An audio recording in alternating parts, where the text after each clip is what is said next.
Hello hello, j'espère que tu vas bien. Alors aujourd'hui je me suis mise tranquille, un peu chill, mais voilà, au moins je suis confortable, je suis bien.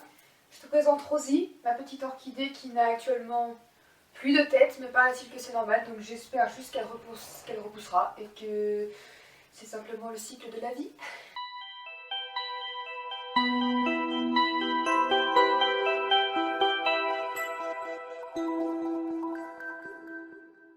Dans cette vidéo aujourd'hui, on va aborder un point qui est très important parce que c'est quelque chose. Tous les points sont importants, j'ai l'impression quand je te démarre une vidéo. Mais c'est quelque chose qui est très présent, très présent dans la tête d'une personne qui a des troubles du comportement alimentaire, c'est la comparaison. On a tendance j'allais dire quelle horreur, on a tendance à se comparer à tout et tout le monde et toutes les femmes surtout. Donc voilà, on va discuter un petit peu de ça. Aujourd'hui, ça t'aidera peut-être, toi, si tu n'es pas boulimique, à comprendre ce qui se passe dans la tête d'une personne qui fait de la boulimie. Ou si tu es une personne qui souffre de boulimie ou d'un autre trouble du comportement alimentaire, tu pourras peut-être te reconnaître dans mes paroles. Et donc du coup, je vais te donner des petits tips, enfin, des conseils, de choses à arrêter, à se forcer à arrêter de faire pour pouvoir aller mieux. Comme je te disais, on a beaucoup tendance en fait à se comparer aux autres femmes. Donc je dis autres femmes parce que moi je suis une femme, donc du coup je parle dans la tête d'une personne qui a des troubles du comportement alimentaire et qui est une femme. Voilà, donc du coup on se compare à toutes les autres femmes, que ça soit physiquement mais également dans leur façon de faire, de manger, etc. Donc c'est-à-dire que dès qu'on va voir une femme, alors c'est mon point de vue à moi, hein, encore une fois, hein, c'est pas une certitude, mais très souvent, on a tendance à se comparer à elle.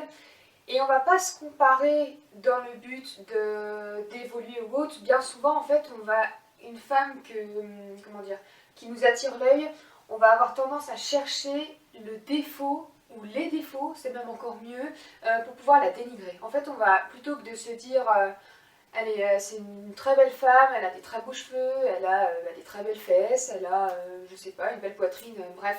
Non, on va plutôt chercher ce qui va pas, c'est-à-dire à inspecter et à se dire, ah ouais, mais bon, ouais, elle peut être belle, mais elle a quand même ci, ouais, elle peut être jolie, mais elle a quand même ça, bon, elle est pas si belle que ci parce qu'elle est maquillée ou autre. Enfin, on va essayer de chercher tout ce qu'on peut pour essayer de la dénigrer et du coup de la faire, comment dire, du moins sur notre échelle à nous, voire même aux autres, parce qu'on peut aussi du coup évoquer ces défauts aux autres pour essayer de leur faire voir également les points qui sont pour nous négatifs. Alors, je ne sais pas si tu me suis jusque-là, mais voilà. Et ça, c'est quelque chose qui ne sert à rien, qui ne t'apporte pas du bien, qui n'apporte pas du bien finalement à la personne non plus, et qui ne sert à rien. En fait, j'ai mis beaucoup de temps à comprendre que la beauté d'une autre femme ne va pas abaisser la tienne, entre guillemets.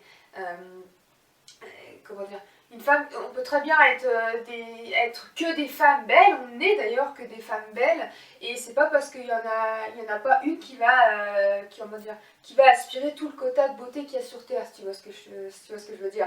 Donc on peut tous et toutes être belles, donc on n'a pas besoin de chercher de quoi dénigrer l'autre ou quoi. Non, au contraire, on peut reconnaître, oui, que cette femme est belle, que cette femme a des particularités, des qualités, alors que ça soit physique, mais même morale, hein. On peut les reconnaître et puis les mettre en valeur. C'est pas parce qu'on va mettre en valeur, même à haute voix, les qualités d'une personne que du coup, les personnes, les gens à qui on parle de ces qualités de cette autre personne, j'espère que tu me suis toujours,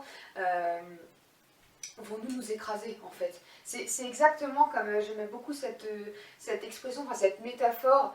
Quand tu vois des fleurs, on va prendre des roses par exemple, on met plein de roses les unes à côté des autres, finalement elles sont pas pareilles, mais elles sont toutes belles, elles sont toutes belles. Même plusieurs fleurs différentes, que tu mettes des roses, des tulipes, des marguerites, elles se ressemblent pas et pourtant elles sont toutes belles. Et bien considère que nous les femmes, nous sommes des petites fleurs et que nous sommes toutes jolies. Donc ça c'était la comparaison, on va dire, de base, en fait c'était le point de base. Mais ensuite il y a d'autres comparaisons qui se font, un peu plus détaillées, un peu plus précises, qui sont très difficiles à vivre et qui peuvent nous pourrir, qui nous pourrissent d'ailleurs de nombreux repas. C'est la comparaison des assiettes, la comparaison de l'appétit, la comparaison de tout ce qui est en fait vraiment là à la nourriture. C'est-à-dire que si je mangeais avec d'autres femmes, et j'étais pas dans la soirée, ou j'étais pas dans le repas, j'étais pas dans le moment, j'étais à la fois dans mon assiette et en même temps dans l'assiette des autres femmes. C'est-à-dire que je comparais tout ce qu'elles mangeaient, ce qu'elle mangeait, quand elle s'arrêtait, je comparais en fait tous ces points-là. C'est-à-dire que si la femme en face de moi, elle continue de manger et qu'elle va au bout de son assiette, bon bah ok, moi j'essayais, donc moi j'avais toujours bien sûr hein, comment dire, ce que j'avais prévu, c'est-à-dire de m'arrêter à tel stade ou pas, mais on va dire que si jamais je finissais aussi mon assiette, du coup je le vivais un peu mieux que si la personne en face ne finissait pas son assiette. Parce que si moi je mange, donc je mange, et si la femme en face de moi s'arrête de manger parce qu'elle a plus faim, parce qu'elle veut plus ou autre, et ben moi ça me renvoyait en fait dans le visage que moi je mangeais comme un porc. En gros c'est ce que je me disais. Hein. En fait je me disais, ah bah voilà, alors elle tu vois, elle s'arrête de manger, toi non, toi faut que tu continues de bouffer et tu bouffes encore. Je me parlais comme ça en fait dans ma tête et du coup j'avais un profond malaise, un profond mal-être, un profond dégoût pour moi-même qui s'installait en moi. Donc du coup il y a déjà ce point là de comparer les assiettes des autres. Alors là je t'arrête tout de suite, arrête de faire ça. Alors je sais que c'est pas facile, mais ça ne sert à rien de faire ça parce que, ouais, alors là, tout de suite maintenant, on voit la personne ce qu'elle mange. Mais tu sais pas si, juste avant de venir, elle a pas eu un petit creux et qu'elle a mangé un gâteau, un pain au chocolat ou un bout de pain, ou j'en sais rien, si elle a pas mangé finalement avant parce qu'elle avait faim.